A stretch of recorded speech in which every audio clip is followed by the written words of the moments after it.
Falamos agora sobre imagens impressionantes divulgadas pela NASA nessa semana.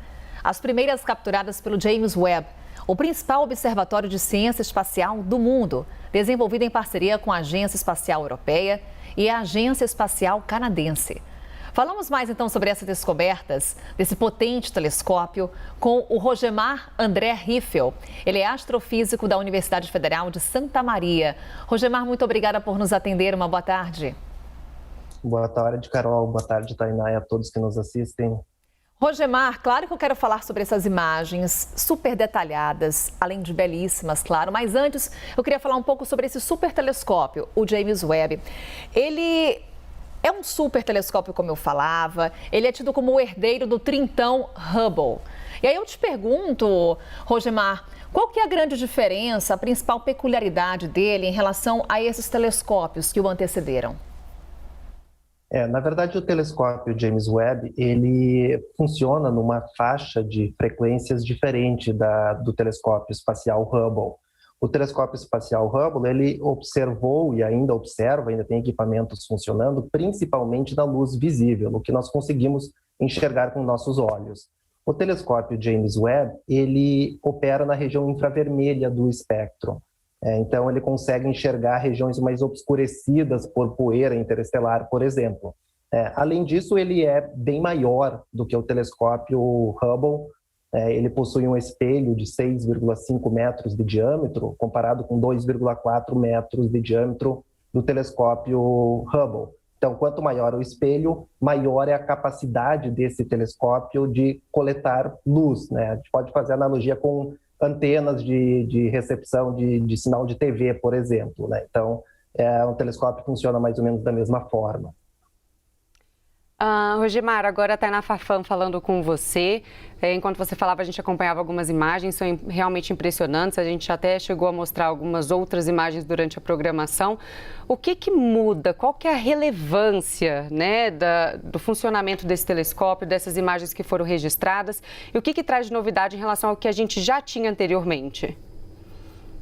Definitivamente nós estamos entrando em uma nova era da astronomia mundial, e diria que mesmo da ciência. As imagens divulgadas, elas têm uma riqueza de detalhes realmente impressionantes, são imagens muito bonitas, e junto com essas imagens foram divulgados também os primeiros espectros.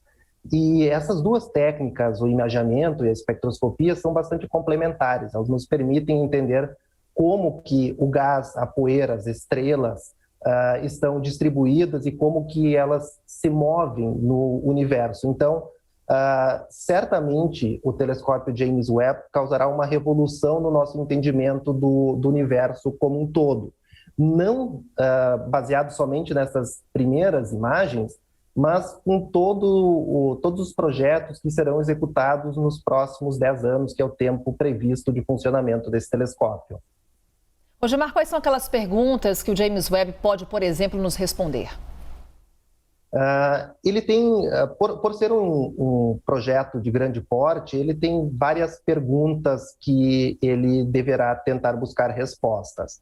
Os principais objetivos do telescópio James Webb estão relacionados a entender a composição química de atmosferas de planetas. Um dos primeiros dados foi justamente sobre um planeta, onde se detectou o vapor de água na atmosfera desse planeta. Entender como que as estrelas e os planetas e sistemas planetários, como o nosso, por exemplo, se formam. Eles se formam em regiões com bastante poeira, então a luz infravermelha consegue atravessar essa poeira. Entender também como que as primeiras galáxias e as primeiras estrelas se formaram no universo. Então, a gente vai ter uma vasta gama de fenômenos físicos que o James Webb irá investigar nos próximos 10 anos. As imagens são realmente impressionantes. Rogemar, e dessas imagens que foram divulgadas, qual que chamou mais a sua atenção? Qual que você destaca como maior inovação e de avanço nessa área? Todas elas são impressionantes e são inéditas, né? Então, os objetos em si, todos eles já eram conhecidos, já tinham sido observados com outros telescópios, incluindo o telescópio Hubble, que também tem imagens lindas dos mesmos objetos. Eu diria que talvez não o objeto em si, mas as técnicas que o James Webb utiliza para observar, porque além do telescópio, a gente tem instrumentos nesses telescópios, e esses instrumentos são instrumentos muito modernos que nos permitirão estudar a composição química, estudar o movimento de gás e de estrelas no universo. A minha imagem favorita é a do quinteto de Stefan, mas com um viés bastante grande com o meu trabalho de pesquisa aqui na Universidade Federal de Santa Maria. Rogemar, é até curioso, porque a divulgação das imagens, ela foi feita de uma forma gradativa. Primeiro o presidente Joe Biden escolheu ali uma imagem, divulgou, e aí no dia seguinte veio aquela lista de imagens que a NASA fez a divulgação. Ou seja, houve um trabalho midiático em torno desse trabalho do James Webb, no momento em que há uma corrida espacial privada. O que a gente pode esperar por tendência, Rogemar? Uma interseção aí de descobertas, tanto por parte de governos, mas também por parte da iniciativa privada?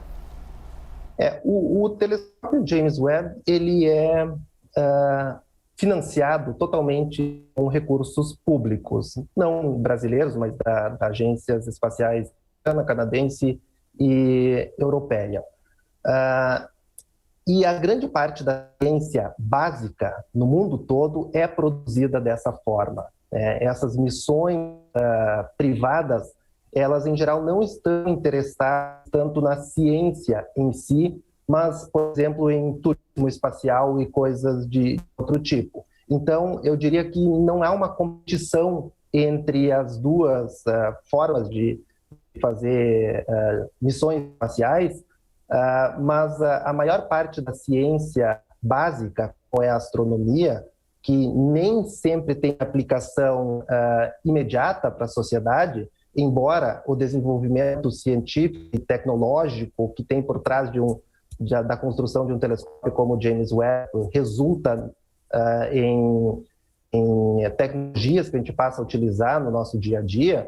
Um exemplo que eu gosto de citar é que a técnica utilizado para alinhar o espelho do James Webb já está sendo utilizado em cirurgias dos olhos. Então, há um desenvolvimento tecnológico nesse tipo de construção de projetos dessa envergadura como o telescópio James Webb. Então, eu não vejo necessariamente uma competição entre as missões privadas e as missões majoritariamente com dinheiro público. Rogemar, quero aproveitar seu conhecimento na área. O que a gente pode esperar de novas tecnologias daqui para frente, né? Esse telescópio já foi um enorme avanço, mas tem novidades pela frente que você já tem conhecimento e que dá para adiantar que a gente pode esperar aí para o futuro nessa área? Sim, o próprio telescópio James Webb, ele foi um projeto que demorou muito tempo para ser executado, mais de 30 anos. Mesmo antes do lançamento do telescópio espacial Hubble, o telescópio James Webb já estava em projeto. Então, nós já temos projetos para novos telescópios espaciais que deverão ser lançados na próxima década ou alguma coisa do tipo. E sempre que se constrói um telescópio novo ou mesmo um satélite que será lançado para o espaço, há necessidade de desenvolvimento de tecnologias para que isso funcione. Certamente serão construídas novas ligas metálicas, porque, enfim, o telescópio tem que ser resistente, mas ao mesmo tempo tem que ser muito leve. Então, e isso acaba sendo aplicado em diversas outras áreas da indústria, da aviação, por exemplo. Então, certamente a gente terá tecnologias nesse sentido que serão desenvolvidas, técnicas do uso de lasers, enfim, várias tecnologias que são sempre associadas à construção de telescópios e satélites.